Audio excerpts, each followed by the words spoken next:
Bueno, bienvenidos en esta noche, mis queridos hermanos, amigos. Les agradecemos por estar ya todos listos. Realmente cuando uno está de este lado del, del evento, pues tiende uno a ponerse un poquito nervioso, ¿verdad? Porque pues tantos años de estudio, poder condensarlos en poco tiempo es un poco difícil, pero vamos a lograrlos. Bienvenidos, Susi, Isaac, Elvira, bienvenidos, el Señor les guarde. Pues hoy vamos a tratar un tema muy bonito. La verdad es que es una especie de un panorama general, el que tenemos aquí. No, no es posible hablar de todo o todo hacerlo de una vez porque es un tema muy extenso. Hablar de exégesis para estudiarlo me llevó más o menos 2 años, hermenéutica como 2 años también y homilética 1 año. Entonces, pues un poquito condensarlo, pues vamos a hacer todo el esfuerzo para que salga bien, ¿verdad? Así que pues empezamos con exégesis y vamos a ir de una vez a lo que es el, eh, el concepto de exégesis. Vamos a ver.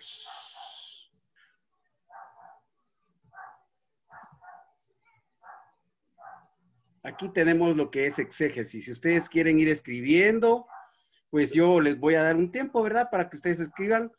Lo grabamos y se les envía el link después, por si no les da tiempo, pero ustedes pueden ir escribiendo. Igual que hace 8 días, yo trato de ser un poquito más despacio para que pues, ustedes vayan viendo y lo que significa. Exégesis viene del idioma griego. Significa ortotomeo, que quiere decir cortar derecho o no desviarse. Esta palabra es un poco más entendible para las personas que están dedicadas a la costura, porque se imaginan ustedes tener un trozo de tela y cortar para X proyecto y de repente se tuerce y ya no sale bien, ¿verdad? Se arruina el trozo de tela, pues igual es aquí. En la exégesis, si uno no va recto conforme a la palabra de Dios, se va a arruinar la interpretación. Entonces, exégesis ortotomeo, que quiere decir cortar sin desviaciones. Hay una palabra que es antagónica a la exégesis, que es la antítesis, que es la eisegesis. ¿Qué es la eisegesis? La eisegesis es la manipulación de un texto para interpretarlo a conveniencia personal. Y comentaré que a veces nosotros, sin intención de hacerlo, caemos en la eisegesis. ¿Por qué razón? Porque como que queremos que al leer un texto, ese texto me va a beneficiar y entonces yo lo interpreto, digo, ese texto es para mí porque eso va a ser así. Entonces practicamos eisegesis en lugar de exégesis. Estamos desviando realmente la interpretación de las escrituras a nuestra conveniencia, ¿verdad? Entonces nosotros se puede decir que a veces se hace intencionalmente y a veces se hace sin intención, sino que en el afán de que nosotros podamos pues salir de lo que estamos, pues obviamente pues tomamos el texto y lo tomamos para nosotros y realmente muchas veces no significa lo que nosotros esperamos, ¿verdad? La eisegesis es la base de las herejías. Las herejías se distinguen porque regularmente un hereje es aquella persona que conoce las escrituras y les da el sesgue para su propia conveniencia. Tal es lo que es el concepto de la exégesis. Y vemos, si ustedes están viendo ahí en sus pantallas, vemos que las herejías caen en metafísica, misticismo, gnosticismo, brujería, adivinación, pensamiento positivo, pues, y otras más. Pero pues estas son las que más se dan actualmente en las congregaciones, especialmente en las congregaciones evangélicas se da mucho esto, ¿verdad? El poder del pensamiento positivo Muchas veces nosotros lo ejercemos cuando hacemos declaraciones o hacemos cosas como que para que vengan a nosotros. Este pensamiento positivo tiene que ver mucho con la metafísica. ¿Por qué razón tiene que ver con la metafísica? Porque resulta que un pensamiento positivo es que yo declaro algo y estoy seguro que lo voy a recibir, ¿verdad? Piensa y lo recibirás. Ese es el pensamiento positivo y nosotros lo hacemos utilizando las escrituras muchas veces para recibir algo. Pareciera que yo lo confieso y lo voy a recibir así como yo lo creo, así será. Y esto tiene que ver mucho con algunas expresiones metafísicas, como por ejemplo el karma. No sé si con donde ustedes están, se desenvuelven, se desarrollan. Eh, Algunas personas dicen que si hacen bien, reciben bien y si hacen mal, reciben mal. Y cuando alguien recibe mal, las personas que están cerca dicen, ah, ese es el karma. O sea, él hizo algo malo y ahorita lo está recibiendo. Entonces pareciera que el pensamiento positivo va por ese lado. El misticismo es aquellas sensaciones externas que nos hacen como que sentirnos más cerca del Señor. Son sensaciones que van directamente en los sentidos. Si la luz está un poco más tenue, si la música está un poco más suave, pues yo siento más la presencia del Señor. El gnosticismo es aquello que gira alrededor del hombre. El hombre es el centro de todo lo que existe. La brujería, por ejemplo, es lo que se hace muchas veces de usar amuletos, ¿verdad? De poner un vaso. Incluso hay unas actitudes que a mí me parecieron normal hace muchos años en mi niñez.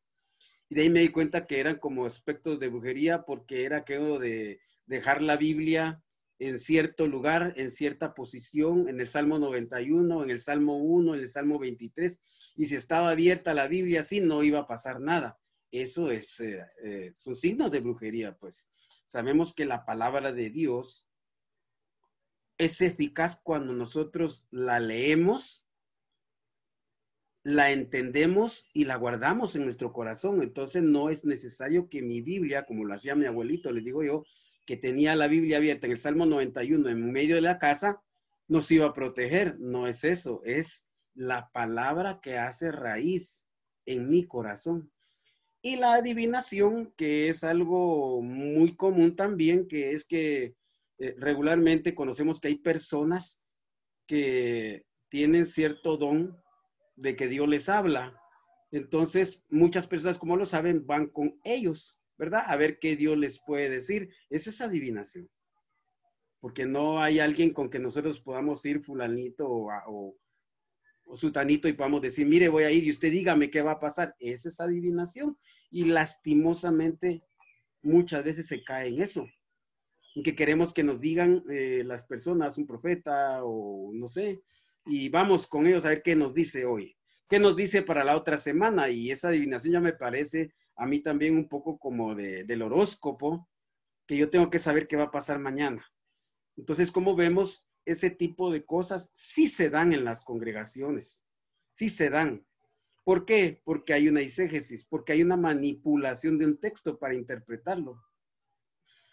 Yo que he estado en el medio por muchos años, yo me he dado cuenta cómo hay personas que manipulan a través de este tipo de herejías. Supongo que ustedes también ya se han dado cuenta cómo se es muy manipulado, ya sea para obtener un beneficio económico o para tener un apoyo, no sé, para muchas cosas. Entonces se utilizan lastimosamente mucho este tipo de herejías que al final sabemos que pues no es de Dios, que eso no funciona así, ¿verdad? Vamos a ver ahora el siguiente punto. No sé, dejo un tiempito ahí para que ustedes sigan viendo que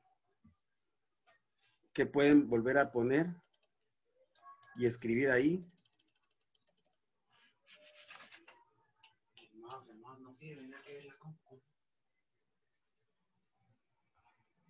Vamos a ver entonces las reglas básicas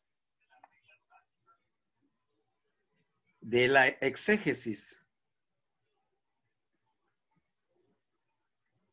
Ahí estamos. Bueno, ¿cuáles son las reglas básicas de la exégesis?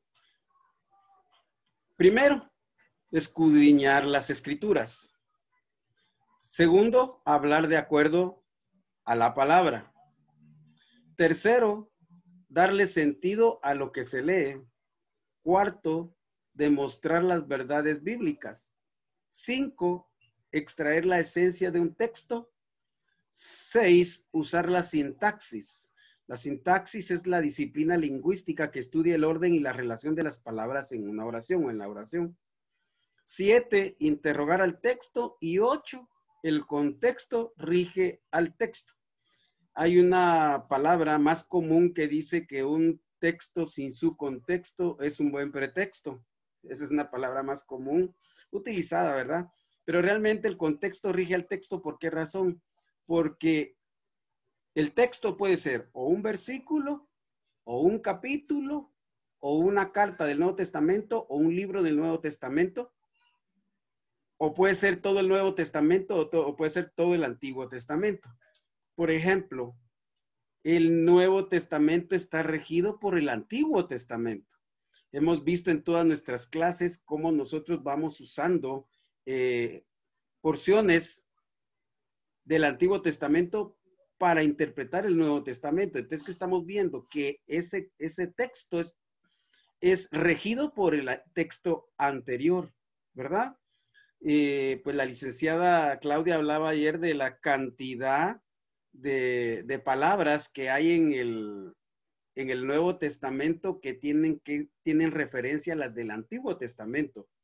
¿Por qué razón? Porque el texto es regido por el contexto. Escudriñar las escrituras es muy importante, porque es de ahí, dice la palabra, que nosotros encontramos la vida eterna. Y hablar de acuerdo a la palabra de Dios es lo que el Señor está pidiendo. Darle sentido a lo que se lee quiere decir que nosotros debemos de interpretar correctamente y darlo a entender como está escrito. ¿Cuál es el deber nuestro? Debemos demostrar cuáles son las verdades bíblicas. ¿De qué está hablando la Biblia? Debemos extraer la esencia de un texto. En este caso, vamos a ver que pues necesitamos otras ciencias que nos ayuden en la exégesis. Interrogar al texto, esto es muy importante. ¿Cómo funciona? Uno aplica regularmente 5 preguntas básicas, que es qué, quién, cómo, qué y para qué. Entonces, cuando uno se enfoca en un texto, uno dice, ¿quién lo escribió? Si estamos nosotros en Corintios, ¿quién escribió la carta? Ah, bueno, fue el apóstol Pablo, ¿verdad? ¿De qué escribió? Ah, de cómo ordenar una congregación. ¿Para qué lo escribió? Para que los corintios cambiaran su forma de vivir o de ser. Y ahí habla muchas cosas bien importantes en Corintios. Entonces esas preguntas nos van ayudando. Tanto así que les quiero comentar que cuando yo empecé hace muchos años con un método para estudiar y aplicaba estas palabras de interrogación, me ayudaban incluso para otros libros que yo tenía que estudiar de donde yo estaba sacando una carrera. Entonces, realmente esa es una gran ayuda, es muy, muy importante. Vamos a ver ahora que la exégesis se auxilia de otras ciencias. La exégesis no es independiente a otras ciencias, sino que es integral, es parte de un todo, es parte de otras ciencias y se auxilia de ellas. Por ejemplo, la hermenéutica, la homilética, la geografía, la sociología, la historia, la política y otros, como por ejemplo otros, podríamos hablar de los descubrimientos que se han hecho últimamente, como la búsqueda de nuevos artefactos, la paleontología y todo eso, ¿verdad? Estamos viendo que se va a auxiliar de esos para que nosotros tengamos un contexto más real y podamos saber cómo interpretar mejor el texto. Para eso vamos a ver que la exégesis en sí se auxilia primariamente de la hermenéutica. ¿Qué es la hermenéutica? La hermenéutica es una palabra griega que viene de hermeno. Y aquí vamos a ver el concepto. Dice que la definición de la hermenéutica es la siguiente. Veamos.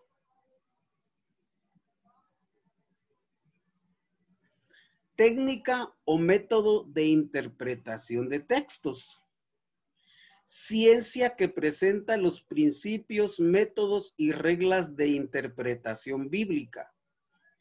Interpretar, traducir, dar sentido a lo que se ha dicho.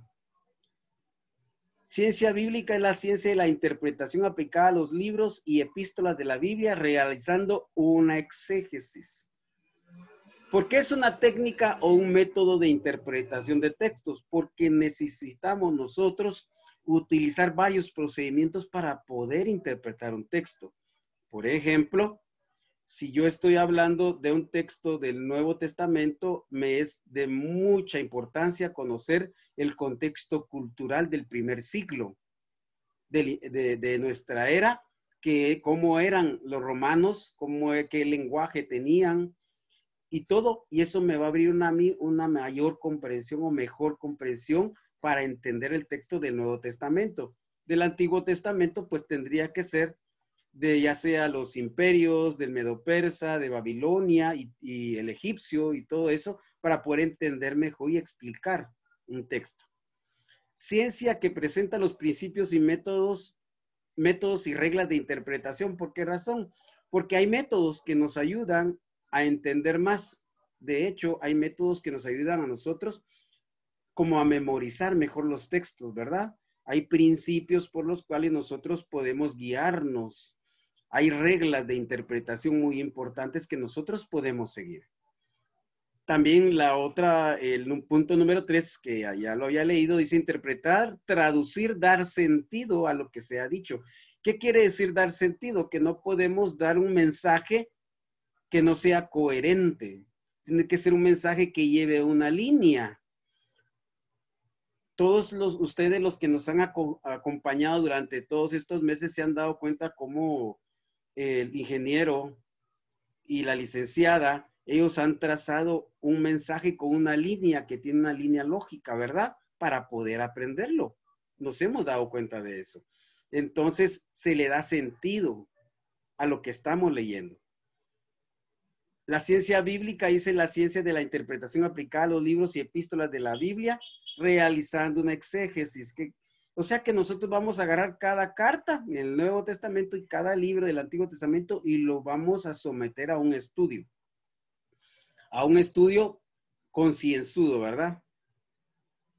El punto número 5 dice que la hermenéutica también lo que en una de sus interpretaciones es trasladar un mensaje o conjunto de ideas tal y como las expone el autor o el emisor.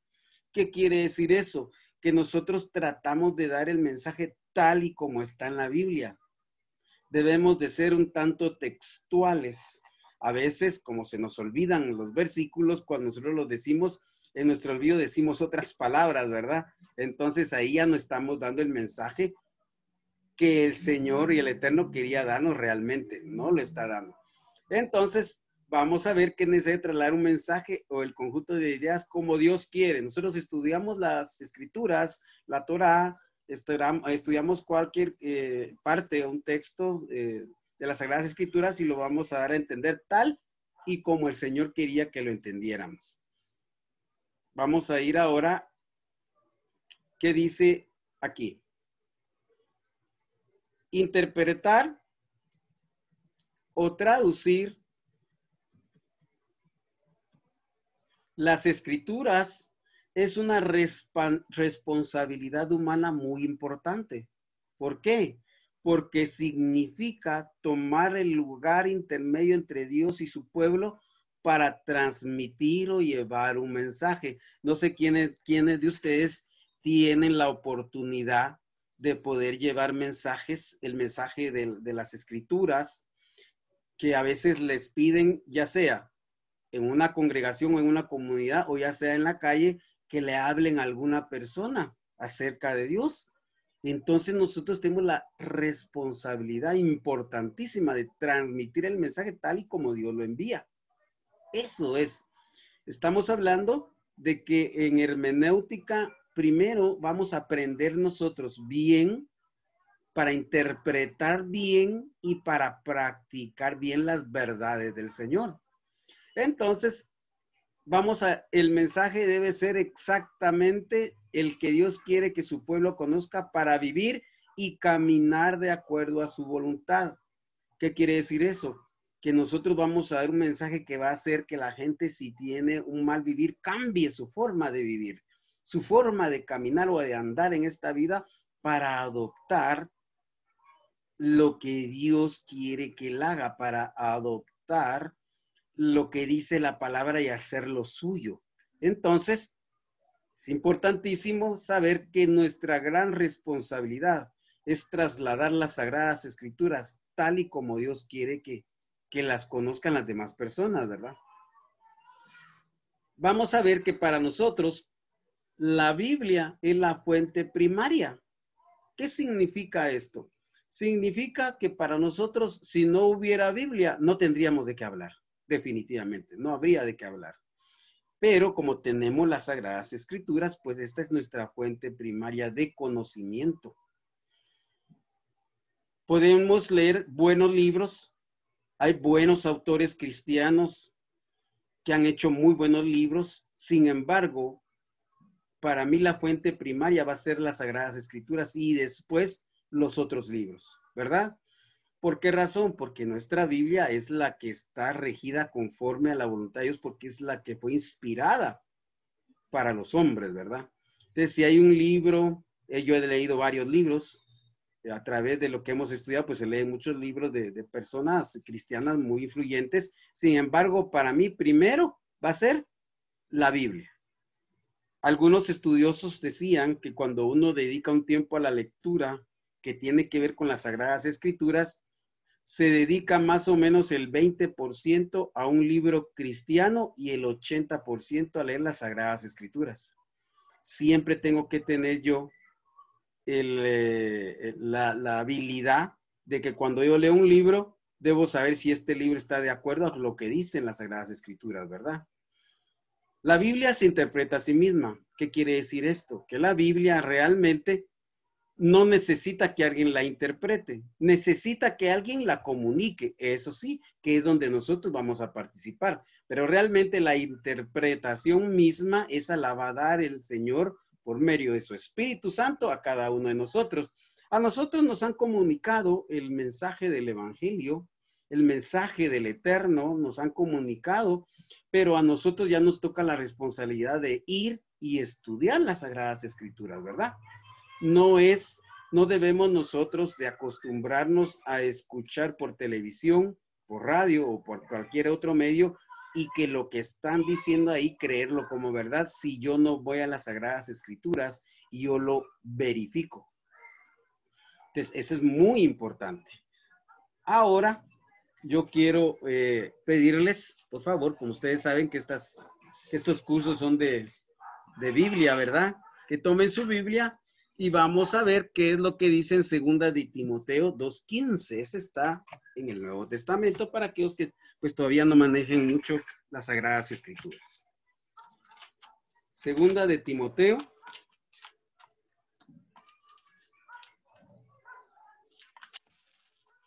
Vamos a buscar.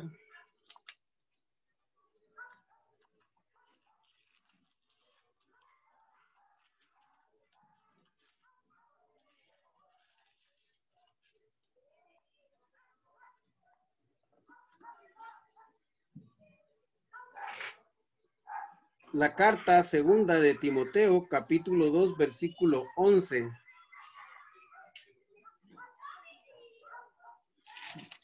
A ver si lo tienen por ahí ya. Perdón, 2:15. Dice así. Procura con diligencia presentarte a Dios aprobado, como obrero que no tiene de qué avergonzarse, que usa bien la palabra de verdad. Voy a leerlo nuevamente. Procura con diligencia presentarte a Dios aprobado, como obrero que no tiene de qué avergonzarse, que usa bien la palabra de verdad. ¿Qué conceptos importantes hay en este texto? Diligencia, obrero y verdad. El apóstol Pablo a nosotros nos está diciendo que procuremos, que quiere decir que nosotros debemos de ser diligentes para presentarnos aprobados delante de Dios, ¿verdad? Eso es. Cada quien tiene un concepto de cómo ser diligente, pero la palabra del Señor nos dice que nosotros estemos en santidad y buscándole a Él cada día más. ¿Qué es lo que Él quiere que yo haga? Eso es ser diligente, ¿verdad? Eso es ser diligente.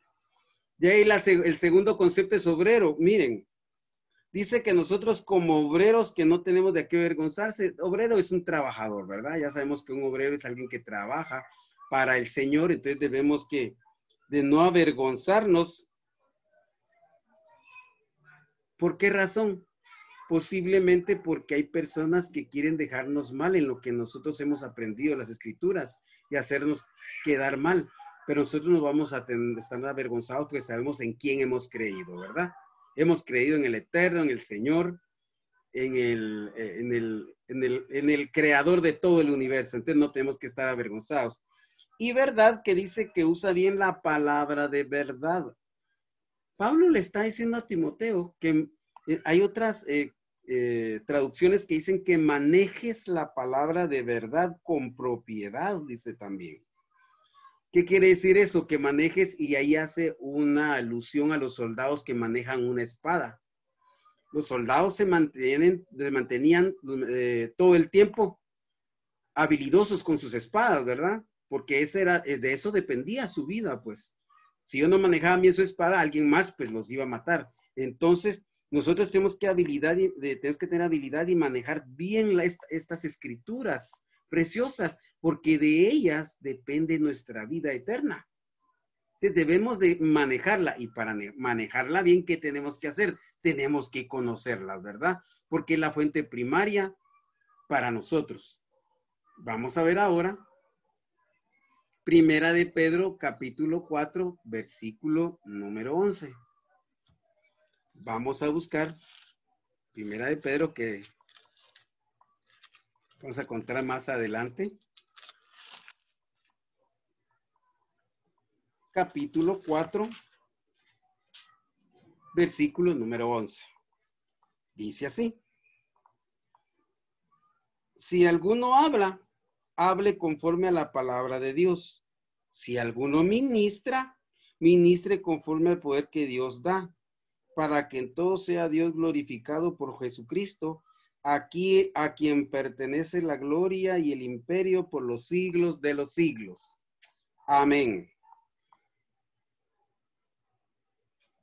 Estamos viendo la insistencia de que hablemos conforme a la palabra de Dios. ¿Y dónde le estamos viendo? En los escritos apostólicos. Estamos viendo que los apóstoles nos están encargando eso, ¿verdad? Que nosotros hablemos lo que dice en la escritura, no lo que nosotros malinterpretemos de la escritura, no lo que dice. Que ministre conforme al poder de Dios. ¿Y qué quiere decir ministrar? Pues es servir o ejercer un oficio, empleo o ministerio. O sea que yo debo servir conforme al poder de Dios, ¿verdad? Debo de estar a la orden de las personas conforme al poder de Dios. Ministrar es eso, servir por medio del poder de Dios. Y punto número 3, dice glorificar a Jesucristo, a quien pertenece la gloria y el imperio. Estamos viendo el hincapié que hacen las escrituras de que todo es para glorificar al Señor. Debemos de glorificarle realmente. ¿Cuál es el propósito de alguien que va a exponer las sagradas escrituras? Es exponer al Señor y darle la gloria a Él, no exponerse Él y darse la gloria a Él mismo, ¿verdad? No se trata de eso. Se trata de darle la gloria al Señor, y dice, y el imperio, o sea, todo es para el Señor. Todo lo que hacemos tiene que ser que Él es el exaltado. Él es el que debe de ser lo primario, la prioridad para nosotros, porque Él es el que da la salvación, ¿verdad? Yeshua HaMashiach vino a dar su vida por nosotros. Entonces, de Él es la gloria, del Padre la gloria. ¿verdad? Nosotros no tenemos que hacer nosotros los más vistos, sino que sea Él, porque Él es el que lo hizo todo. Vamos a ver en Hebreos 4:12.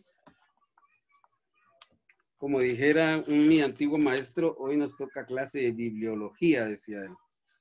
Pero es que es de esto lo que nosotros hablamos, de estas preciosas escrituras, de lo que nosotros estamos hablando, ¿verdad? Entonces dice Hebreos 4:12.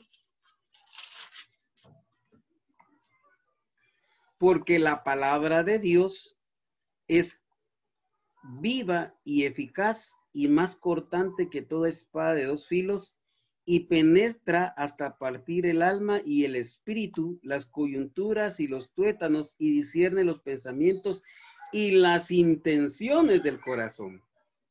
Si ustedes tienen ahí sus sagradas escrituras y tienen un marcador, marquen ahí. Con un resaltador, pongan un resaltador, miren qué precioso, porque la palabra de Dios es viva y eficaz.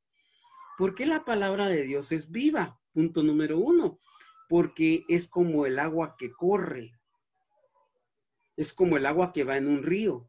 No es palabra muerta como el agua que está reposada en algún lugar, no, es palabra viva que corre. Y por el mismo sentido de viveza o de vida es que cada vez que nosotros leemos un texto nos da vida. Hay algo bien interesante y es que nosotros leemos hoy esta palabra y dentro de un año tenemos otra forma de verlo. Y a veces, no sé si a ustedes les ha pasado que uno dice, si eso ya lo había visto yo, ¿cómo no me había dado cuenta? Dice uno, ¿verdad? No sé si les ha pasado. Que dice, no, cuando escucha algo tan precioso y una explicación, dice, yo ya lo había visto, ve, y yo ya lo había leído y ni siquiera me había dado cuenta que eso quería decir. Eso quiere decir que la palabra es viva porque ilumina todo el tiempo. La palabra de Dios es como una lámpara, ¿verdad? Que ilumina el camino, nos está iluminando con, todo el tiempo. La palabra de Dios es eficaz, dice aquí. Viva y eficaz. ¿Qué quiere decir eficaz? Que la eficacia de la palabra no queda en duda. Quiere decir que es verdadera, que es veraz. La palabra de Dios es veraz, es eficaz. No hay mentira en ella. Lo que la palabra dice, así es. Dice que Dios no es hombre para que mienta, ni hijo de hombre para que se arrepienta, dicen los escritos antiguos. ¿Qué quiere decir eso? Que Dios, lo que ya está escrito se va a cumplir. Dice que todo pasará, pero la palabra de Él permanecerá. Miren la eficacia de la palabra. Que es penetrante. ¿Por qué es penetrante la palabra? En algunas situaciones uno a veces está pasando unos tiempos pues posiblemente difíciles y cuando uno lee las escrituras penetran de tal manera que uno hasta se acongoja en su corazón, uno se siente, dice uno de veras que Dios me habla. Ahí vemos cuando la palabra penetra que Dios nos habla y discierne. ¿Por qué razón dice que discierne? Porque resulta que nos está hablando de cosas que nosotros no sabíamos que estábamos haciendo mal y la palabra nos va corrigiendo porque por medio de discernir va entrando en nuestras vidas y nos va haciendo ese cambio que nosotros necesitamos. Entonces, en total, leyendo de corrido, Hebreos 4:12 dice, porque la palabra de Dios es viva y eficaz y más cortante que toda espada de dos filos y penetra hasta partir el alma y el espíritu, las coyunturas y los tuétanos y discierne los pensamientos y las intenciones del corazón. Miren, el Señor ya sabe cuáles son nuestras intenciones. Ya sabe cuáles son nuestras intenciones, pero nosotros podemos decir, Señor, tú sabes cuáles son mis deseos, pero yo en tu palabra voy a creer y no voy a hacer lo que me dictan mis sentimientos, sino lo que dicta tu palabra, porque tú disciernes mi corazón. Tú eres el que me va a guiar.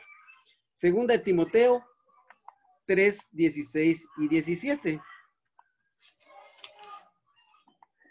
Vamos a leer segunda de Timoteo, ese está antes. Regresando un poco, ahí están unas hojitas antes.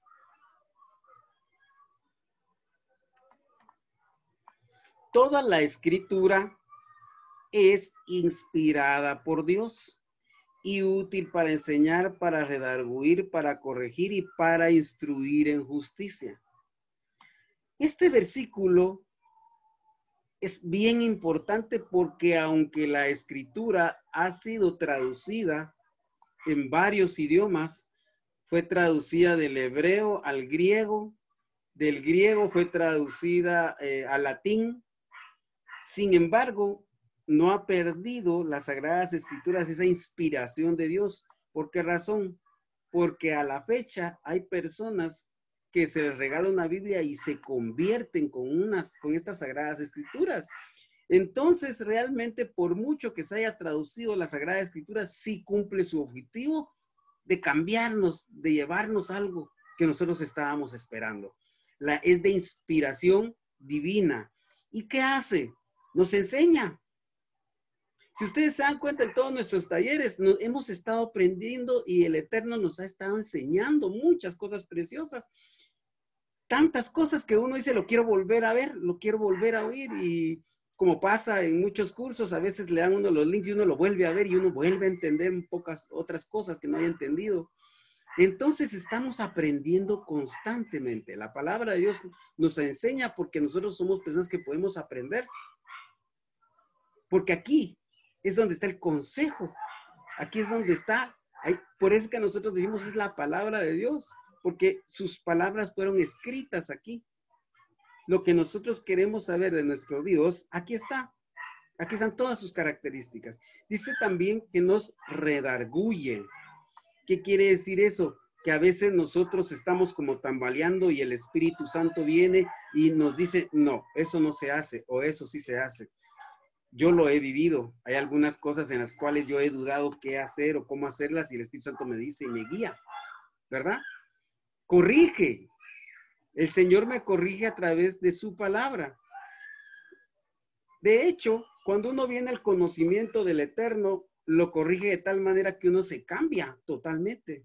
Ya no vuelve a hacer uno las mismas cosas que hacía antes. ¿Por qué? Porque viene y corrigió todo aquello que estaba mal en nuestras vidas. Todo aquello que no debía de ser, lo corrigió, ¿verdad?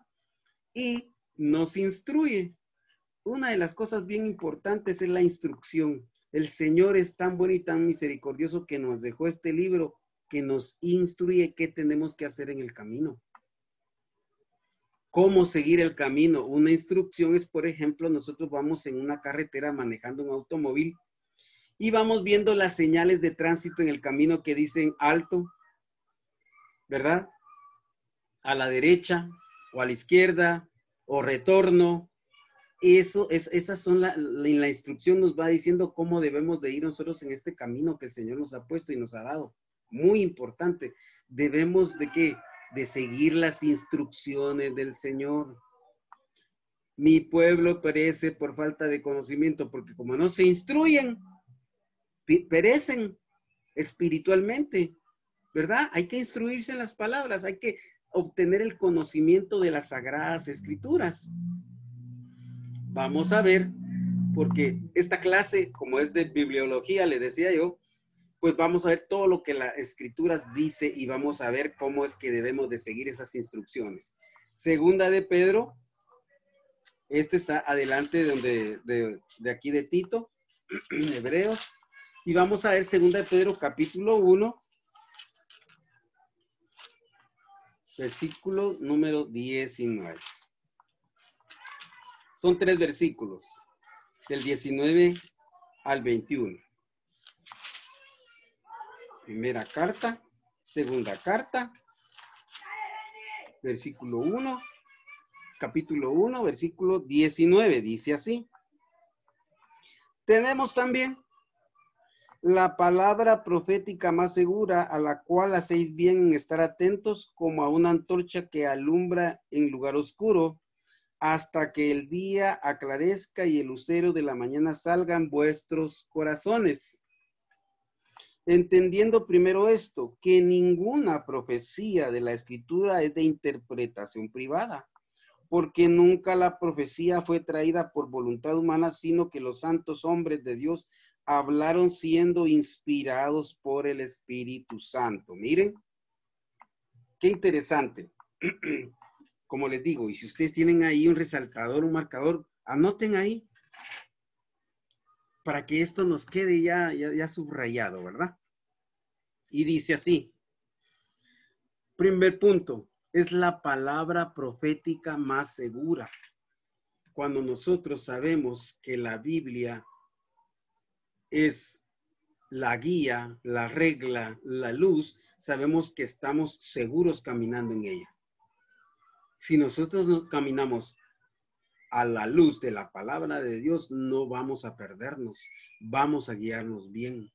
Porque el punto número dice, alumbra como una antorcha en lugar oscuro. Y fíjense que está muy interesante esta parte, porque dice, atentos como a una antorcha que alumbra en lugar oscuro hasta que el día aclarezca y el lucero de la mañana salga en vuestros corazones. Esta luz nos va a llevar hasta el último momento de nuestra vida, cuando nosotros nos veamos con el Eterno. Nos va a guiar hasta ese momento. O sea, que nos va a llevar, por decir así, de la mano a nuestro Creador. Miren qué interesante. Hasta que aclarezca, o sea que Él no nos va a dejar nunca en oscuridad. Tenemos la palabra en este tiempo que estamos en este mundo, que tal vez es lleno de oscuridad, de pecaminosidad, pero en medio de este mundo tenemos esta palabra de Dios que nos lleva con una luz hacia la presencia del Padre, donde sabemos que es el Padre de las luces, ¿verdad? Qué interesante eso. Ninguna profecía, dice el punto 3, es de interpretación privada. ¿Qué quiere decir esto que no es de interpretación privada? Quiere decir que ninguna profecía ha sido dada para una persona en especial, como para que ella la pueda interpretar ella nada más y dárselo a los otros. No. La profecía, que son las Sagradas Escrituras, es para todo aquel que quiera leerla y obtener de ella el beneficio que el Creador nos da. No es de interpretación privada. Muchas veces nosotros creemos que como hay personas, ¿verdad?, dedicadas al estudio de la palabra, bueno, él tiene la cualidad de que Dios le habla más a él que a mí. No, eso no es cierto. Dios nos habla a todos a través de las Sagradas Escrituras. Decía un hombre de Dios, decía, si tú quieres hablar con Dios, ora. Pero si tú quieres escuchar a Dios, lee las Escrituras. Fíjense qué interesante. ¿Cuántos hablamos con Dios? Todos, ¿verdad? Porque todos nos mantenemos en oración y todo. Pero ¿cuántos quieren escuchar a Dios para leer las Sagradas Escrituras? A veces, tal vez nosotros hemos caído en el error de que decimos, bueno, yo quiero oír a Dios, yo quiero oír a Dios y no lo oigo. Y teniendo las Escrituras en nuestras manos.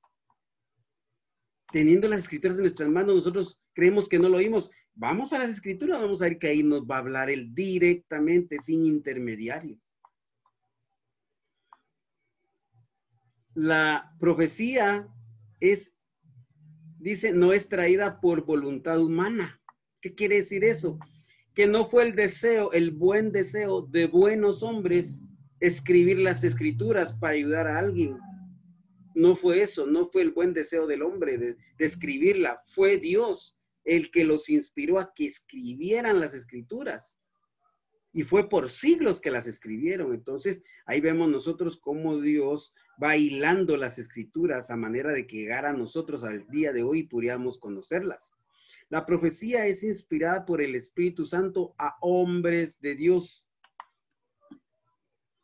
Miremos el 21, versículo 21 del capítulo número 1. Porque nunca la profecía fue traída por voluntad humana, sino que los santos hombres de Dios hablaron siendo inspirados por el Espíritu Santo. Miren qué interesante. Los santos hombres de Dios, y podríamos decir en este tiempo las santas mujeres, ¿verdad? Dios habla y Dios nos inspira. Vamos a ver ahora cómo es que la hermenéutica nos puede ayudar a estudiar. ¿O para qué nos sirve la hermenéutica?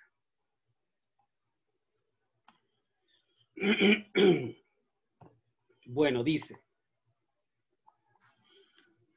para trasladar el conocimiento de las escrituras a aquellos que aún no lo han escuchado. Y este conocimiento debe ser trasladado de la forma más objetiva posible, tal y como Dios quiere que se traslade, para descubrir las verdades o doctrinas bíblicas de forma correcta, de acuerdo al contexto inmediato.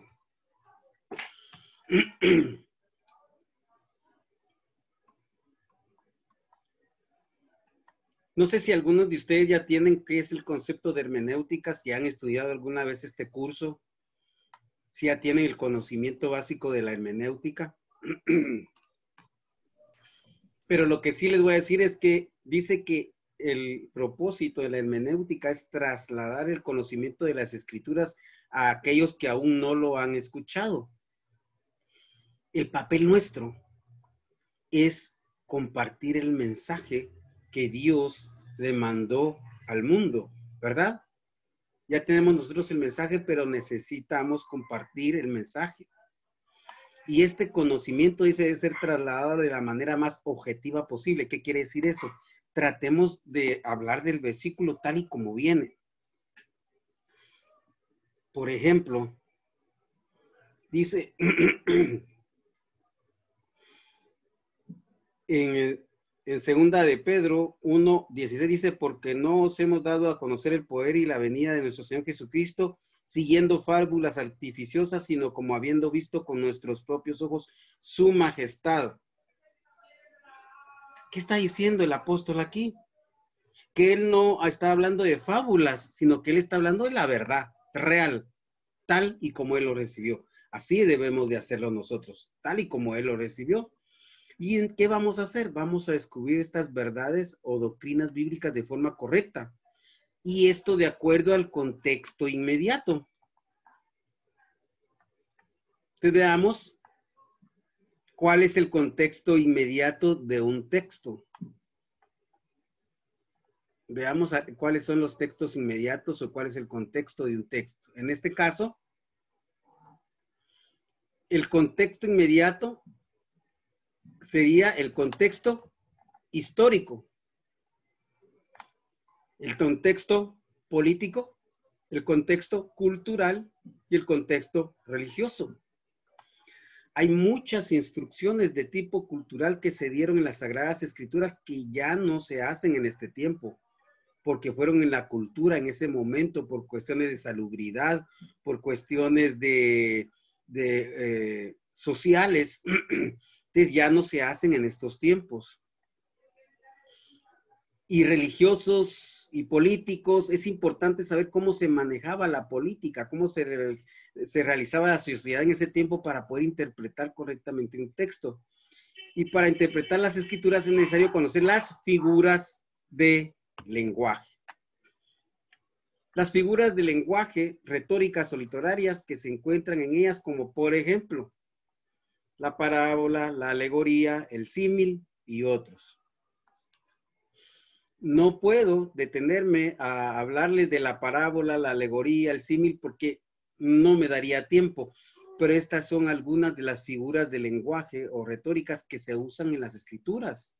Las escrituras usan este tipo de figuras para darnos a entender.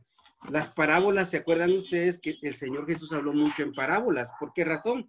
Porque Él quería dar a entender cosas del reino, entonces las hacía por medio de parábolas para que las pudiéramos entender nosotros. De lo contrario, no es posible, porque nosotros no tenemos un entendimiento de cómo es el cielo, no lo conocemos, entonces no nos podía hablar exactamente cómo era el cielo, pero sí hacía, con la parábola nos hacía un ejemplo, ¿verdad?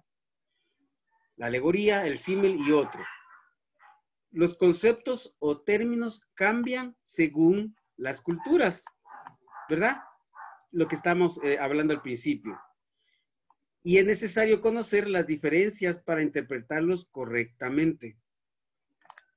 Bueno, si nosotros tratamos de ponernos en los zapatos del escritor en su momento, vamos a poder entenderlo mejor.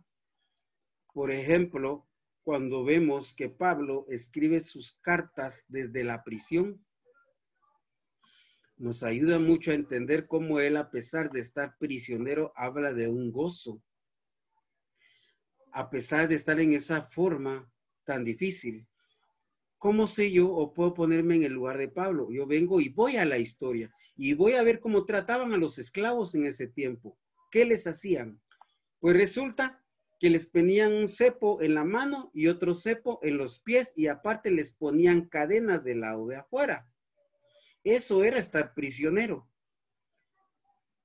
Imagínense ustedes cuando los hombres prisioneros deseaban ir a hacer sus necesidades, no podían, tenían que hacerlo en el lugar donde ellos estaban. Entonces, cuando nos ubicamos en esa posición, vemos nosotros, y el apóstol dice, estad gozosos. Ay, digo yo, y yo que estoy tranquilo en mi casa, no puedo hacer algo más por el Señor, y el apóstol que está en esa condición. Cuando vemos la persecución de los apóstoles para decapitarlos, para ponerlos como antorchas y iluminar, e iluminar las entradas a los estadios, porque con ellos iluminaban las entradas. Entonces nosotros, al ponernos en ese punto, en el lugar de ellos, decimos nosotros, no es posible. No es posible que ellos con todo lo que vivieron hicieron tanto y yo con todo lo que tengo haga tan poco. Ellos tuvieron menos que nosotros e hicieron mucho, y nosotros tenemos más y hacemos poco. Para hablar de nuestro Señor, a veces nuestro tiempo nos cuesta entregarlo. Hay cosas más importantes para nosotros y le damos nuestro tiempo a otras cosas que al estudio de la palabra del Señor. No puede ser, ¿verdad? Porque no estamos con cepos ni cadenas, ni estamos esclavos, ni vedados de la libertad, como para poder decir, yo no tengo tiempo, y aquellos hombres sí tenían tiempo. Hay métodos para poder estudiar las Sagradas Escrituras. Esos métodos regularmente nos ayudan a entenderlas mejor. Por ejemplo, el maestro, el estudiante o hermano, o como le digamos, para poder interpretar de una mejor manera las Escrituras, se auxilia de métodos de estudio o técnicas de aprendizaje, que así se le llama también, entre los cuales tenemos el método didáctico, el método analítico, el método sintético, el método inductivo, el método deductivo y otros. O sea, hay muchos métodos que nosotros podemos tener para interpretar las Sagradas Escrituras. Estoy tratando de no pasar tan rápido mi pantalla para que ustedes den tiempo de poder escribir y hacer anotaciones. Un intérprete, hermano o traductor, debe supeditar su interpretación al conocimiento bíblico. O sea, nosotros estamos bajo el criterio bíblico. Eso nos debe de regir, ¿verdad? Tenemos principios para eso. Y los principios son las leyes o reglas de carácter universal. ¿Para qué? Para interpretar un pasaje bíblico en especial. Entonces nosotros tenemos lineamientos, ¿verdad? Podemos usar un método. Quiero comentarles que yo utilicé varios métodos de estudio durante algunos años, pero encontré uno de los métodos que a mí me ha beneficiado mucho y es el método inductivo para estudiar las Sagradas Escrituras. El método inductivo lleva una observación del texto, de ahí viene una interpretación y de ahí una aplicación. Si yo leo bien mi texto, ¿qué dice? Yo lo puedo interpretar bien. Si yo leo bien mi texto conforme al contexto, yo lo voy a interpretar bien, ¿verdad? Pero si yo no lo leo bien, no lo observo bien, cuando viene la interpretación ya la desvié y cuando viene la aplicación ya hago otra cosa que no es lo que tengo que hacer. Por ejemplo, en el caso mío que yo he estudiado con el método inductivo. ¿Qué significa interpretar? Bueno, interpretar significa entender el pasaje que se está considerando y a la vez el explicarlo de manera satisfactoria. ¿Satisfactoria para quién? Para nuestro Señor, de saber que lo estamos interpretando de la forma correcta. Por eso es que usamos métodos o sistemas de estudio, ¿verdad? Para poder nosotros entender mejor las Sagradas Escrituras. Hacer un estudio dedicado, y eso es la exégesis que miramos en el principio de nuestro taller, que es el que nosotros entremos en el texto, lo estudiemos y le saquemos toda la riqueza que tiene para nosotros. Esa es la exégesis que se ayuda de la hermenéutica, y la hermenéutica está interpretando correctamente todo. La Biblia fue escrita en 3 idiomas: hebreo, arameo y griego.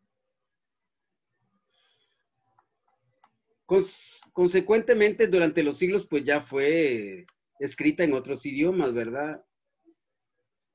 Después del griego, fue escrita en varios idiomas diferentes hasta que llegó a nuestras manos ya en diferentes idiomas: español, alemán, inglés. Ha llegado a otras culturas, ¿verdad?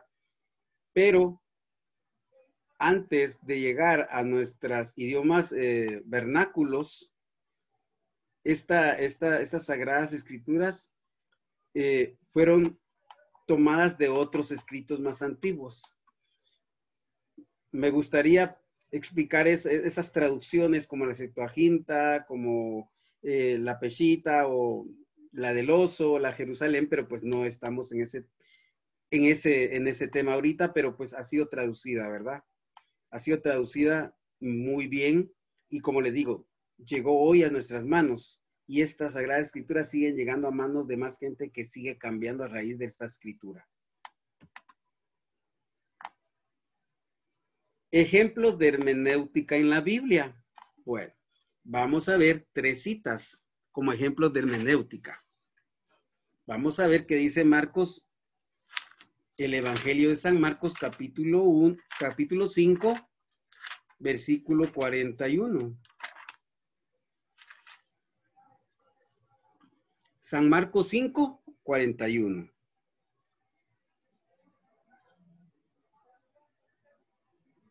Y tomando de la mano de la niña le dijo: Talita cumi, que traducido es: niña, a ti te digo, levántate.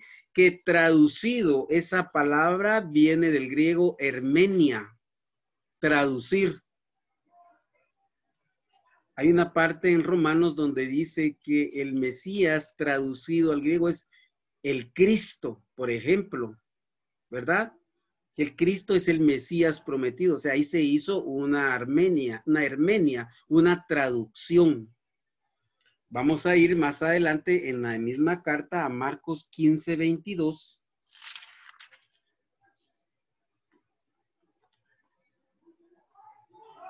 Donde dice: y le llevaron a un lugar llamado Gólgota, que traducido es lugar de la calavera. Otra vez, que hermenia es el lugar de la calavera. Es la traducción.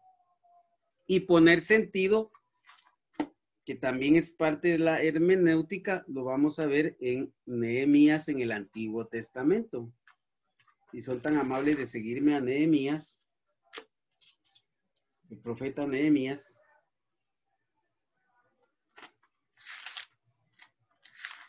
Antiguo Testamento.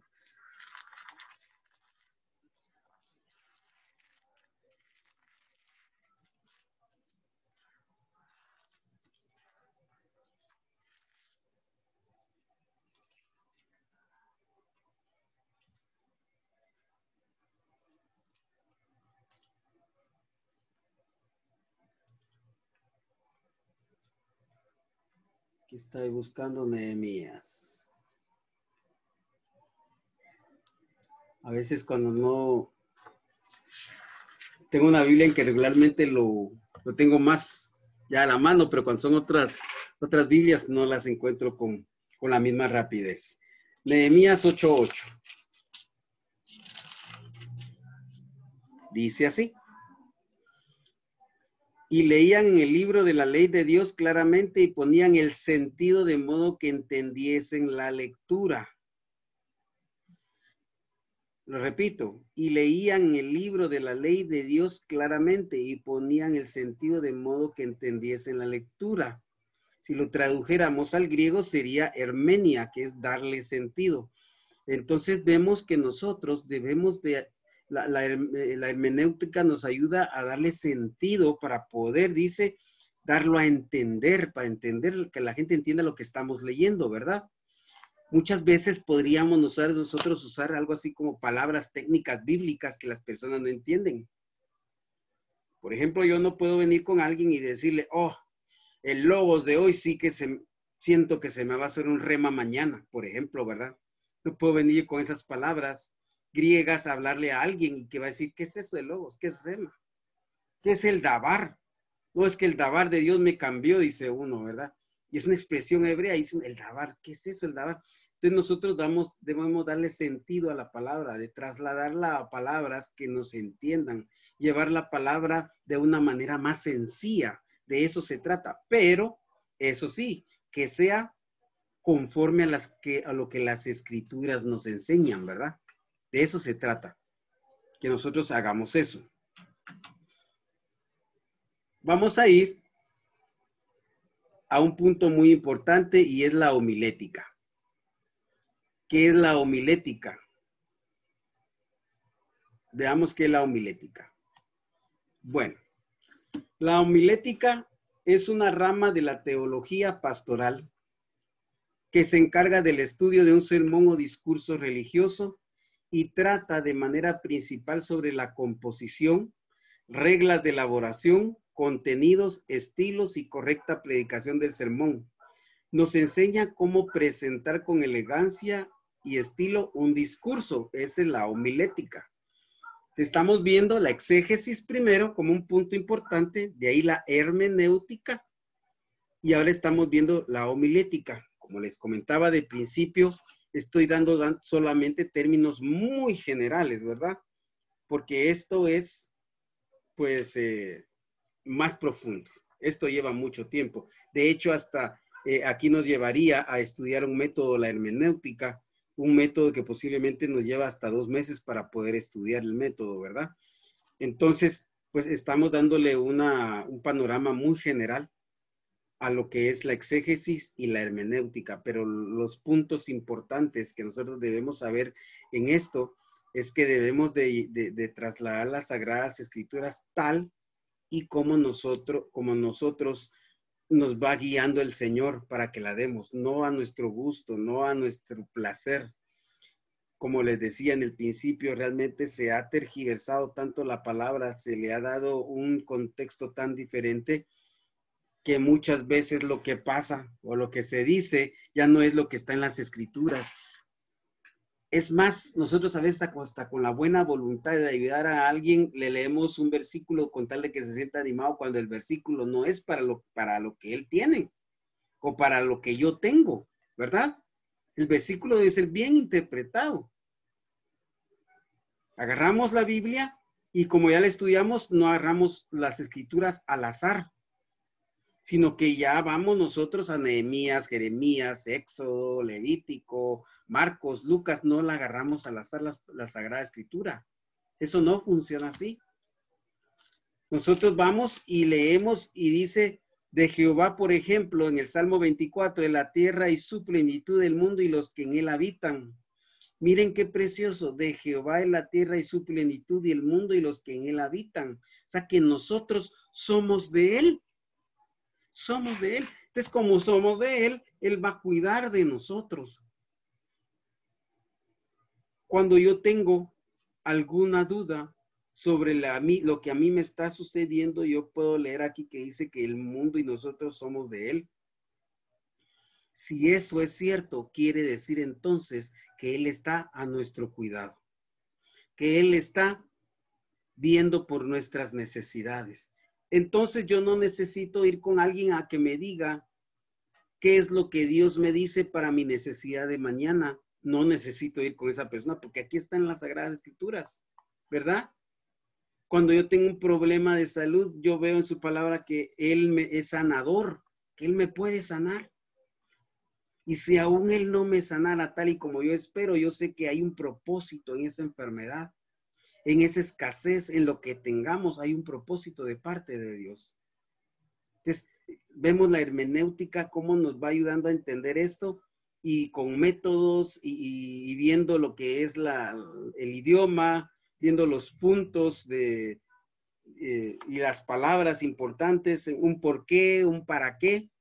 Por tanto, dice la escritura, ¿qué significa un por tanto? ¿Verdad? Cuando la escritura tiene sus expresiones en el Nuevo Testamento y dice por esta causa. ¿A qué se refiere por esta causa? Cuando envié, dice, cuando envié a ti, a Artemas y a Tíquico. ¿Qué pasó con Artemas y a Tíquico?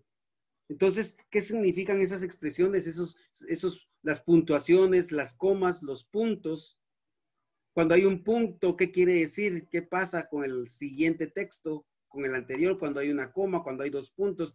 Todo eso es muy importante saberlo. La licenciada hablaba ayer de algo que a mí me llamó la atención sobre, alguien le preguntaba que cuando el Señor dijo, de cierto te digo que hoy estarás conmigo en el paraíso. Y nosotros lo entendemos así, ¿verdad?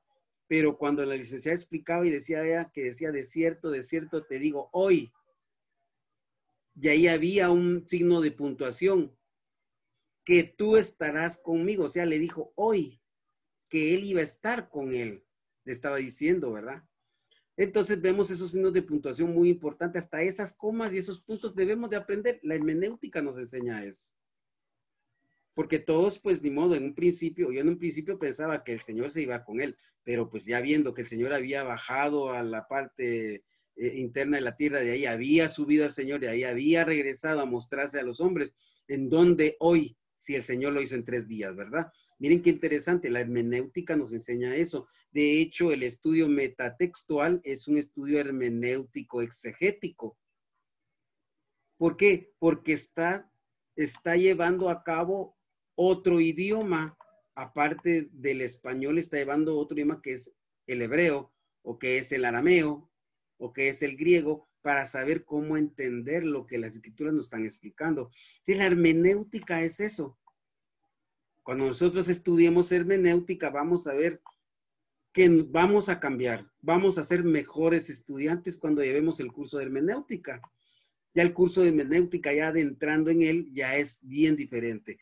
Y después, esto va con el curso de homilética, vamos a ver que la exposición que vamos a hacer de las Sagradas Escrituras va a ser valedera, porque hay un problema con nosotros, que como no leemos y no estudiamos bien, cuando nos vienen personas y nos tocan y nos dicen ciertos puntos de las Sagradas Escrituras, no sabemos qué contestar.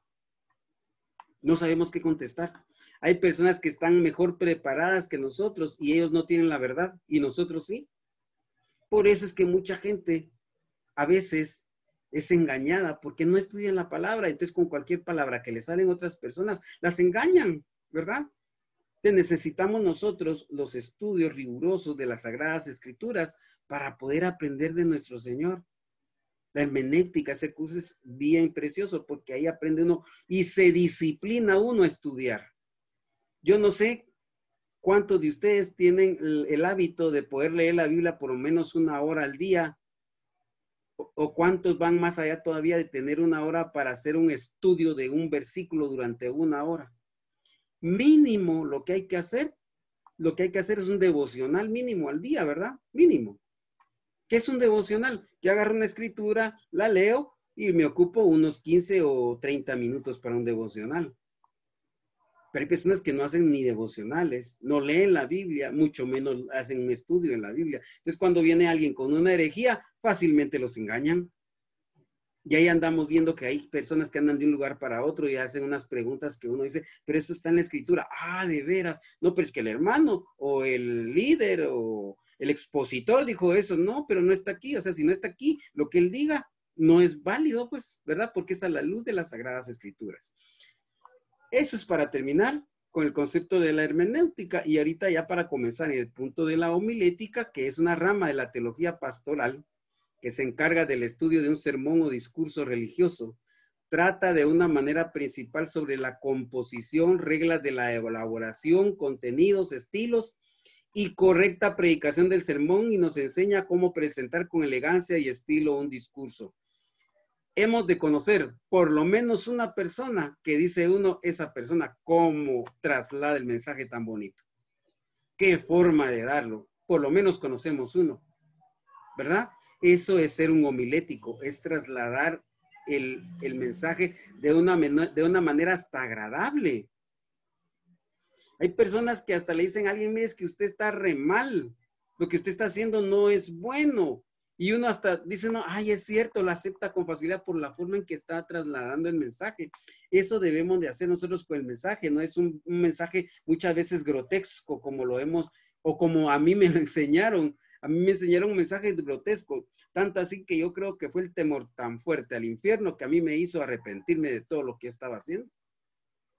Porque era grotesco, el infierno, y yo, ay, ya sentía yo, y hasta me decían a mí, mira, vos no sentís caliente los pies, ¿por qué? Porque ya está cerca el infierno, y yo, ay, no, Dios mío, miren qué terrible eso, no es la forma de hacerlo, ¿verdad?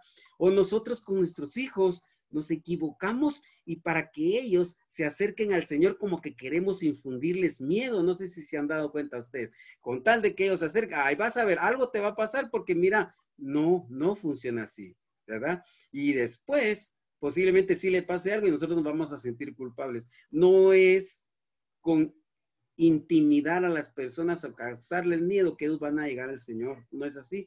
Dice la palabra que nosotros con lazos de amor, miren qué precioso eso, lazos de amor y de misericordia. Obviamente el infierno es una realidad, pues, o sea, eso no lo vamos a negar. Pero muchos han utilizado el infierno para crear temor y que las personas se acerquen. O la otra forma, muchos les han ofrecido cosas con tal de que se conviertan. En unos estudios que yo di hace un tiempo, me acuerdo que yo les decía que nosotros muchas veces presentamos las escrituras como que fuera oferta de televisión, ¿verdad? Ustedes han visto que ofrecen las cosas de la televisión y dice, bueno, esto le ayuda para el corazón, para los pies, para los ojos, para el pelo, lo hace más joven y lo anima más, le da más salud, le da más años, total que hace de todo lo que venden. Y nosotros con tal de convencer a alguien le decimos, mire, lo que dice la Biblia es esto, usted va a salir de sus necesidades, va a salir de sus problemas, usted se va a sanar, su esposo va a regresar, sus hijos se van a comer. Y no, eso no es cierto, muchas veces no es cierto. Muchas veces no funciona así. Entonces estamos dando mal el mensaje de la palabra de Dios. O lo damos duro, como decía alguien, con machete, o lo damos tan suave que no estamos enviando el mensaje. Por eso es la importancia del estudio hermenéutico, porque tenemos que trasladar el mensaje tal y como viene. El Señor es amor, nos trae con lazos de misericordia, pero si dado el tiempo nosotros no hacemos caso, pues ni modo, ¿verdad? Las consecuencias van a venir. Pero ni es por lo que Él da, ya sea por las promesas o por el castigo que nosotros vamos a traer a alguien, sino porque el Espíritu Santo mismo es el que va a redarguir. Muchos de nosotros queremos hacer trabajo del Espíritu Santo y hablarle a las personas y a nuestros hijos para que ellos crean en el eterno. Y no, nosotros solo somos facilitadores de las Escrituras y el Espíritu Santo ya va a germinar y va a hacer que florezca esa semilla de la palabra de Dios en su corazón. Eso es lo que tenemos que aprender nosotros. La homilética, como se presenta también de una manera tan correcta, dice que es como el trabajo de un cocinero que presenta un plato que apetezca y deleita a la vista. Oigan qué precioso eso. Miren cómo presentar las Sagradas Escrituras. La homilética nos ayuda a eso. Cómo presentarlas para que a nosotros nos parezcan llamativo, ¿verdad? Por ejemplo, si alguien está pasando una necesidad y nosotros les hablamos de la Escritura y decimos que Dios aún en medio de su necesidad, Dios está con él, esa persona se va a sentir aliviada. O en cualquier situación, sin darles un mal mensaje para hacerlos como en el momento que ellos salgan del sufrimiento o paren de sufrir, ¿verdad? Como hemos escuchado, o a menos aquí en mi país dice pare de sufrir y están dando mal un mensaje porque no es cierto. Si ciertamente nosotros ya no sufrimos porque estamos en Cristo, no quiere decir que no vamos a pasar necesidad de ningún tipo. las vamos a pasar, pero ahora tenemos a aquella persona que nos va a ayudar a pasar todas esas necesidades con tranquilidad, aún llegando al umbral de la muerte de alguno de nuestros seres queridos. Dios nos va a ayudar y nos va a dar esa tranquilidad en nuestro corazón, aún en la muerte. Entonces, presentamos ese plato del evangelio, esa palabra tan deliciosa. De hecho, dice la palabra que es como la miel, como la leche. Miren qué precioso. Y por eso es que la Biblia, que la primera Biblia que hizo Casiodoro de Reina, tiene un oso en la portada, porque dicen que es porque él consideraba que la palabra era como la miel. Y en la portada tiene un oso que está bajando un panal de miel y lo va a comer. Sí es la palabra de Dios, hay que darla como lo que es, ¿verdad? Tiene que ver con prestar una idea sustentada a la luz de las escrituras. Y miren, seguimos insistiendo en el estudio.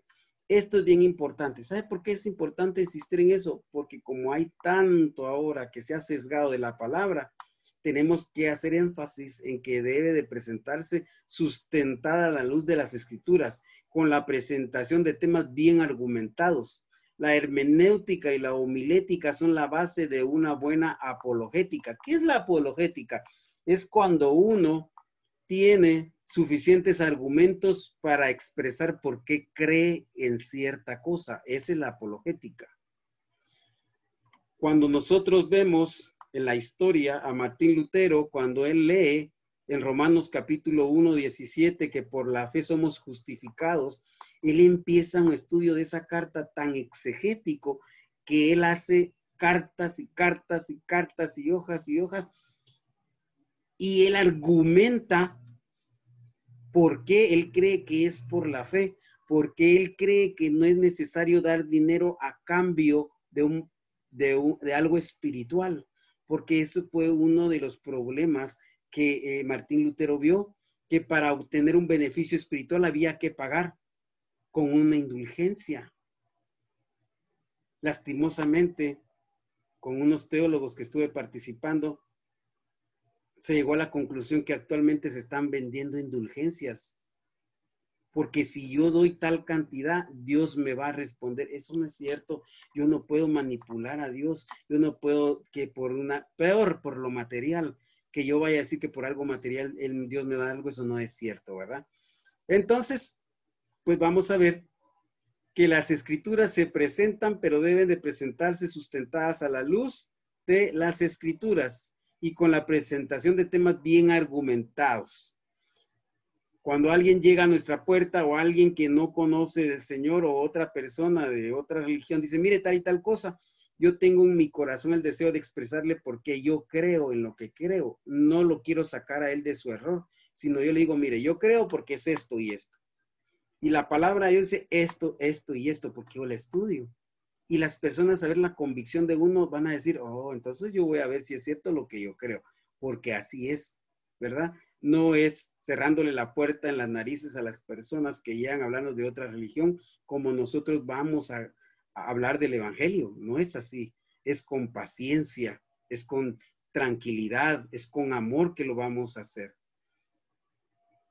A veces han venido aquí a mi casa, ahorita por estos tiempos pues ya no vienen, ya no andan visitando las casas, pero cuando han venido a visitar a mi casa o yo estoy casualmente y vienen a hablarme algunas personas de lo que creen y yo los miro que hasta sudando, ¿saben qué hago? Le trato de darles hasta algo tal vez, porque digo, pobres, están hablando lo que ellos creen, no han salido todavía, pero en algún momento pues el Señor les declarará qué es lo que tienen que hacer, ¿verdad? Y entonces debemos de qué? Conocer las escrituras, manejarlas, como le dijo Pablo a Timoteo, que que manejes bien las escrituras. Quiero que veamos una pequeña reseña o una pequeña muestra de cómo el apóstol San Pablo presentó a Dios en el aerópago de Atenas. Y eso lo vamos a ver, si son tan amables, en sus Biblias, Hechos capítulo 17. Eso está en el Nuevo Testamento. Está después de los Evangelios. y vamos a leer del 16 al 34. Vamos a ver un mensaje hermenéutico, milético, exegético tan precioso que nos dio ahí el apóstol Pablo, que dice uno, no, pues él no fue a decir, ahorita va a caer fuego del cielo y los va a consumir pecadores. Él no fue a decir eso. Miren cómo él aborda en Atenas con un mensaje tan precioso que a mí me llama mucho la atención. Dice, mientras Pablo los esperaba en Atenas, su espíritu se enardeció viendo la ciudad entregada a la idolatría. Miren lo que está pasando, miren lo que vio. Y es que Atenas era un lugar de perdición, de prostitución, de excesos mundanales. Eso era Atenas. Ahí era todo, pero así como decir un lugar de que no había moral, pues. Y cuando él vio, dice, su espíritu se enardeció. Pero ¿qué quiere decir aquí enardecer? Por eso es que necesitamos nosotros saber las escrituras, porque no es que decir que se encolerizó y empezó a tirarlo todo, sino que enardecer aquí dice que se sintió como que destruido, se sintió él como que les dijera, así como demasiado asediado por el pecado de ver lo que estaba pasando. Entonces, ¿qué hizo? Dice, así que discutía en la sinagoga con los judíos y piadosos. Miren, él estaba en la sinagoga. ¿Se recuerdan que los apóstoles iban a predicar a las sinagogas por lo que ellos querían era llevarle el mensaje a los judíos? Porque el mismo Romanos dice que el mensaje vino primero a los judíos y luego a los gentiles. Entonces, ellos le llevaban el mensaje a las sinagogas. Y dice, miren pues, y en la plaza cada día con los que concurrían, o sea que el apóstol Pablo iba a dos lugares, iba a las sinagogas y también iba ¿a dónde? A la plaza. Cada día o todos los días, ¿verdad? Iba a los dos lugares, iba a la sinagoga y a la plaza. Y dice, cuando estuvo en la plaza, dice que algunos filósofos de los epicúreos y de los estoicos disputaban con él. Estos epicúreos y estoicos tenían algunas tendencias filosóficas, ¿verdad? Con las que, pues, nada que ver con las escrituras, ¿verdad? Entonces, Pablo discutía con ellos sobre esos conceptos que ellos tenían. Y unos decían, ¿qué querrá decir este palabrero? ¿Por qué decían este palabrero? Porque Pablo les estaba dando el mensaje del Mesías. Y él hablaba y él se paraba. Quiero contarles que en el Areópago era un lugar público donde cualquiera podía ir a pararse y dar un mensaje de lo que quisiera. Entonces era muy común que ahí se juntaban los filósofos a escuchar a todos los que llegaban a ver qué es lo que hablaban, porque era un lugar donde todos iban a decir lo que creían, era un lugar donde no se sancionaba a nadie, sino que todos era para escuchar, ¿verdad? Entonces todos iban a dar un mensaje fuera, el mensaje que fuera, ahí lo escuchaban en el Areópago. No era así como que solo este mensaje, el otro, no, todo el que quisiera pararse y empezaba a hablar, lo escuchaban. Y Pablo estaba hablando ahí en público, fíjense ustedes. Y decían, ¿qué palabrero es este? ¿Qué quiere decir? Y otros decían, oigan, parece que es predicador de los nuevos dioses, porque les predicaba el evangelio de Jesús y de la resurrección. ¿De qué hablarían ahí? ¿Qué tantos temas abordarían ahí en el Areópago? Me imagino que han de haber sido muchos filosóficos, religiosos, ¿verdad? Y estos hombres decían, me parece que él predica de los nuevos dioses, porque para él el evangelio era un nuevo Dios. ¿Por qué era un nuevo Dios? Porque ellas ya tenían a sus propios dioses, los dioses del Olimpo. Zeus y todos los demás dioses, Cera, no, Cera no es, sino que son otros, pero Diana, por ejemplo, era una diosa también. Entonces, ellos tenían muchos dioses. Los griegos tenían muchos dioses y como los romanos adquirieron a los dioses griegos, entonces tenían muchos dioses, ¿verdad? Miren pues, sigamos. Dice aquí, les predicaba el evangelio de Jesús y la resurrección. Aquí tenemos un punto bien importante de qué predicaba. Jesús y su resurrección. Eso nos puede dar a nosotros un lineamiento básico de que realmente ese debe ser nuestra prédica, el Señor Jesús y lo relacionado con su resurrección. ¿Por qué? Porque es ahí donde nosotros tenemos la vida eterna, porque Él vive es que nosotros vivimos, porque Él resucitó, nosotros tenemos vida ahora. Y porque el Mesías vino y era el Mesías prometido, es que nosotros tenemos vida. Y dice, vean lo que dice, y tomándole, le trajeron al Areópago diciendo, ¿podemos saber qué es esta nueva enseñanza de que hablas? Oigan, como les gustaba escuchar a todos los que hablaban ahí, va, independientemente de qué dioses eran. Entonces le propusieron que les hablara de qué era su mensaje, ¿verdad? Entonces vean qué precioso esto, dice. Pues traes a nuestros oídos cosas extrañas, dicen ellos. Claro, no habían escuchado del evangelio en Atenas, ¿verdad? Queremos pues saber qué quiere decir esto, porque todos los atenienses y los extranjeros residentes ahí en ninguna otra cosa se interesaban sino en decir o en oír algo nuevo. ¿Ya escucharon eso? Les encantaban las nuevas ideas y lo que la gente decía, las cosas nuevas. A ellos eso querían, por eso le pidieron a Pablo que lo hiciera. Y entonces viene Pablo y empieza con ese su mensaje precioso, hermenéutico, homilético, exegético, y les explica, y dice él, entonces Pablo, puesto en pie en medio del Areópago, dijo, varones atenienses, en todo observo que sois muy religiosos, porque pasando y mirando vuestros santuarios, hallé también un altar en el cual estaba una inscripción que decía, al Dios no conocido. Al que vosotros adoráis, pues sin conocerle, es a quien yo os anuncio. Miren cómo él tomó esto como una herramienta para predicarles, porque les dice, hallé un altar al que dice al Dios no conocido, y él dice, ese es el que yo les predico, qué precioso, es el que les anuncio.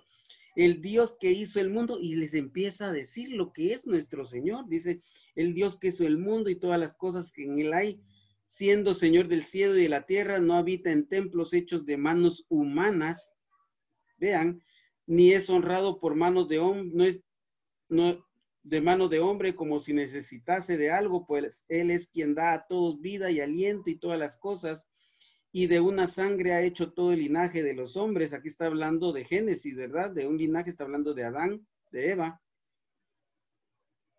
para que habiten sobre toda la faz de la tierra, y los ha prefijado el orden de los tiempos y los límites de sus habitaciones, para que busquen a Dios, si en alguna manera palpando puedan hallarle, aunque ciertamente no está lejos de cada uno de nosotros. Les está diciendo que es un Dios cercano del que Él les está hablando. Vean qué precioso, porque en Él vivimos y nos movemos y somos, como algunos de vuestros propios poetas también han dicho, porque el linaje suyo somos. Miren, ya habían poetas o personas que habían hablado también de lo que predicaba Pablo, de lo que hablaba. Siendo pues linaje de Dios, no debemos pensar que la divinidad sea semejante a oro o plata, o piedra, escultura de arte o de imaginación de hombres. ¿De qué está hablando? La cultura griega regularmente plasmaba a sus dioses en figuras de oro, de plata, de bronce, o se imaginaban cómo eran. Miren qué interesante, pero Dios, habiendo pasado por alto los tiempos de esta ignorancia, ahora manda a todos los hombres en todo lugar que se arrepientan. O sea que ahora que ha llegado, esto se refiere cuando el Señor dice, vénganos tu reino. ¿Qué quiere decir venga a tu reino? Quiere decir que venga el arrepentimiento a esta tierra para coronar a Dios como el Señor de nuestras vidas, por cuanto ha establecido un día en el cual juzgará al mundo con justicia por aquel varón a quien designó, dando fe a todos por haberle levantado de los muertos. Miren, ¿de quién está hablando?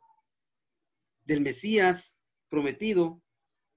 Dice, por cuanto oyeron lo de la resurrección de los muertos, unos se burlaban, oigan lo que dicen.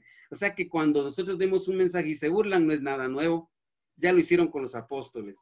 Y otros decían, ya te oiremos acerca de esto otra vez. O sea que algunos se quedaron interesados en oírlo, les llamó la atención. Y así Pablo salió de en medio de ellos. Mas algunos, oigan, el poder del mensaje, de la aplicación que hizo. Mas algunos creyeron, juntándose con él, entre los cuales estaba Dionisio de Areopagita, una mujer llamada Damaris y otros. Miren, ¿qué mensaje les fue a dar? ¿Qué mensaje qué Dios les presentó? Les presentó dice que había tantos dioses y ya no habían, ¿qué les dijera? Habían tantos que hasta se inventaron un lugar donde ya no había un Dios porque era para el Dios desconocido, y Pablo les dice, al Dios desconocido, ese les predico yo. Miren cómo él plantea su mensaje tan precioso y lo demuestra, y dice que la gente creyó, más algunos creyeron, y hasta da unos nombres de quienes creyeron. Vean qué precioso esto. ¿Qué es lo que pasa? Que Pablo en sí ya era una persona que manejaba estas ciencias, la hermenéutica, la homilética, la apologética, la exégesis. Miren qué bonito. Eso es lo que nosotros debemos de aprender con estos cursos. ¿Cómo trasladar un mensaje? A veces las personas no creen en nuestro Señor porque nosotros no podemos darles bien un mensaje, no se los planteamos bien, no los delineamos bien, ¿verdad? Porque el discurso bien delineado lleva a una buena comprensión, dice aquí. Miren, en homilética se estudian, esto es para conocimiento general, dice, en homilética se estudian las partes que componen un sermón. Miren qué interesante. Uno a veces no sabe, cuando a uno le piden y dice, mira, lleva un mensaje o algo, uno no sabe ni cómo escribir un mensaje o un sermón, no sabe uno delinearlo. La homilética nos ayuda a eso. Nos ayuda a delinear un mensaje.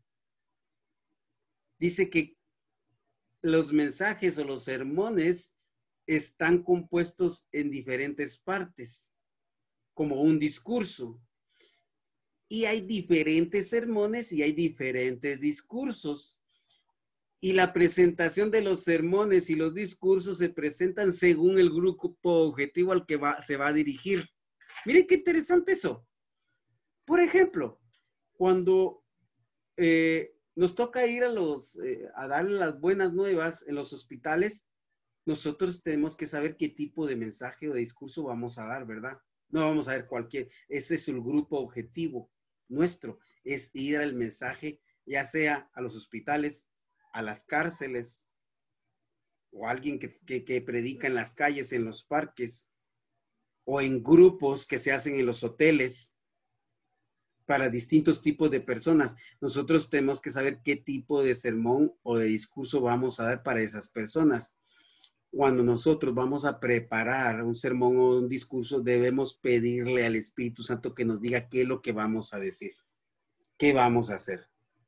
Erróneamente conocí personas que decían, no, yo no escribo nada porque ya a la hora de dar el mensaje, el Espíritu Santo es el que me dirige. No, hay que prepararse. Hay que prepararse, hay que llevar los escritos que uno tiene, los documentos que uno tiene, ¿verdad? Dice que hay diferentes tipos de discursos y según el grupo objetivo, y hay algo bien importante. ¿Qué creen ustedes? Son las actitudes físicas del orador. Miren, hasta para poder dar un mensaje hay una forma de pararse o de dirigirse correctamente. Fíjense. Hay que saber cómo dirigirse a las personas.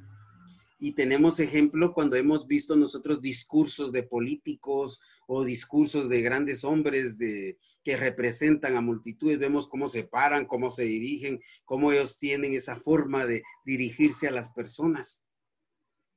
Es hasta para poder dar un mensaje hay que tener una posición física, una forma de poder estar uno parado, ¿verdad? Entonces, la homilética es eso, es un arte. La homilética me enseña a mí qué es lo que yo tengo que hacer, cómo debo de hacerlo físicamente, qué palabras debo de usar, qué expresiones debo de usar. A veces escuchamos personas que nos dan mensajes con unas expresiones que dicen, ay, qué expresión tan rara. Para empezar, expresiones bíblicas que no conocen los nuevos creyentes, no está correcto. O expresiones que todavía son expresiones que son ofensivas, ¿verdad? Por ejemplo, estar comiendo chicle cuando uno da un mensaje, eso es incorrecto. Uno debe de estar bien presentable para dar el mensaje del Señor. Entonces, eso es bien importante. Obviamente, para ya introducirnos en todo lo que es el tema de la homilética, pues ya veríamos muchas otras cosas que nos ayudarían a nosotros a presentar el mensaje de una mejor manera. Pero esto, como generalidad, nosotros debemos de presentarnos bien delante de las personas que les vamos a hablar del Señor. No con lujos, pero sí bien limpiecito, ¿verdad? No con cosas caras, pero sí bien uno, que miren que uno sí está bien preparado para dar un mensaje en público. Ahora, si es un mensaje en privado, pues ahí no hay problema. Sin embargo, de todas maneras, uno debe tener ciertas actitudes que deben ser las correctas a alguien que está hablando de la palabra del Señor. También dice que la homilética nos permite saber de qué temas se deben de tratar o qué temas debe de tratar el expositor en público. Son temas, en nuestro caso, serían temas, por ejemplo, básicos, la salvación, ¿verdad? La redención, la justificación, por ejemplo, son temas que uno puede abordar fácilmente y esas las puede dar en público. Y uno se presenta en público con eso. Otra cosa que nos enseña la homilética es hasta el tono de voz que uno puede tener para poder expresarse. Eso es muy importante. Hay muchas personas que creen que para que el mensaje cale hay que darlo gritado, por ejemplo. Obviamente, muchas veces hay personas que gritan porque es parte de su personalidad, pero no al que más grita lo vamos a convencer más, sino que lo que va a convertir a las personas es el trasladar la palabra del Señor, esa que anima, esa que levanta, esa que dice aquí estoy yo, que el Señor nos da los salmos, dice mira el Señor está con nosotros, esa palabra preciosa es necesidad de dar gritos, que se escucha mucho eso, no es necesario gritar para que la gente comprenda cuál es el mensaje, sino hay que delinearlo bien, hay que presentarlo bien para que la gente vea cómo está el mensaje y entonces el espíritu que redarguye va a venir y va a convencer de pecado, dice. O sea, ¿qué quiere decir eso? Va a convencer a la persona de que está mal, está separada de Dios y entonces esta persona va a optar por acercarse a Él. Eso es muy importante, el tono de voz, cómo expresarse, cómo mover las manos, todo eso tiene que ver con un buen mensaje, con un buen trazo de un mensaje. El liderazgo es algo, por ejemplo, que a nosotros nos han enseñado, como ya lo platicábamos hace 8 días, que el liderazgo es algo que es para que nosotros seamos famosos, que nosotros seamos populares, y no es cierto, ¿verdad? Ya sabemos que aquí, como estábamos leyendo al principio, la honra y la gloria es para el Mesías, para el Señor Jesucristo, para él la honra y la... Nosotros no tenemos nada aquí porque Él fue el que nos dio todo. El Señor nos ha proveído la fe, la justificación, el perdón, todo lo ha dado Él. Recuerdo yo que alguien decía en broma, dijo una vez, es que la salvación es, para la salvación pusimos, el hombre pone una parte y Dios pone una parte, dijo él, haciendo en broma. Y dije yo, ¿por qué dice eso? Dije yo, si aquí es Dios el que lo pone todo, ¿verdad? No es el hombre. Y entonces él dice en broma así, dice, el hombre puso todos los pecados que pudo acumular y Dios se los perdonó. Dice, miren qué precioso eso. Entonces, pues estoy platicando y dándole este taller a personas que han sido redimidas por Él, ¿verdad? Ustedes ya han sido ya rescatados por Él y le damos la honra a nuestro Señor Jesucristo porque ustedes son parte de ese rebaño que Dios ha decidido a través de la fe de un hombre que se llamó Abraham traer a su redil. Somos ya parte, somos ovejas de ese redil. Y como ovejas de ese redil, vamos a aprender más de su palabra, vamos a hacer esa exégesis de su palabra. ¿Para qué? Para que primero yo salga beneficiado y usted salga beneficiada o beneficiado, ¿verdad? Y ya poder compartir ese mensaje de una manera correcta a los demás. Un mensaje precioso y que la gente se sienta animada a venir. Lo que decía hace 8 yo, que vean en nuestro testimonio la felicidad de leer las Sagradas Escrituras. Yo me acuerdo de gente que antes de que yo empezara los estudios decían, yo tengo un estudio de 2 horas, veas que ahorita decía yo, 2 horas estudiar, qué bárbaro. Cuando yo me ingresé y vi lo que la palabra es, que es un océano, dije yo, aquí me meto y no he salido desde entonces. Tengo muchos años de estar estudiando la palabra y como yo le digo a algunos amigos míos, ni 100 años serán suficientes para poder estudiar yo las Sagradas Escrituras y para poder explicarlas. Así que, pues, esto es un concepto general de exégesis, de hermenéutica, de homilética, ¿verdad? Que yo les puedo dar. Así general, les digo que estos 3 temas son cursos de más o menos 6 meses, 1 año cada uno, porque había una aplicación y un trabajo de estudio para poder entender ya la palabra del Señor. Así que en esta hora, pues yo les agradezco su atención, les agradezco que ustedes pues hayan tomado un tiempo para estar con nosotros, con el Olivo, y pues que se animen a seguir estando con nosotros, ¿verdad? A mí me toca esta parte de los estudios, al pastor Ledesma otra parte, a la licenciada Claudia otra parte, pero todos nosotros estamos con el fin de agradar a nuestro eterno y hermoso Dios. Así que muchas gracias, que Dios les bendiga y los esperamos en nuestro próximo taller, que es la salud, ¿verdad? Muchas gracias por todo, pues que el Señor les guarde y les bendiga.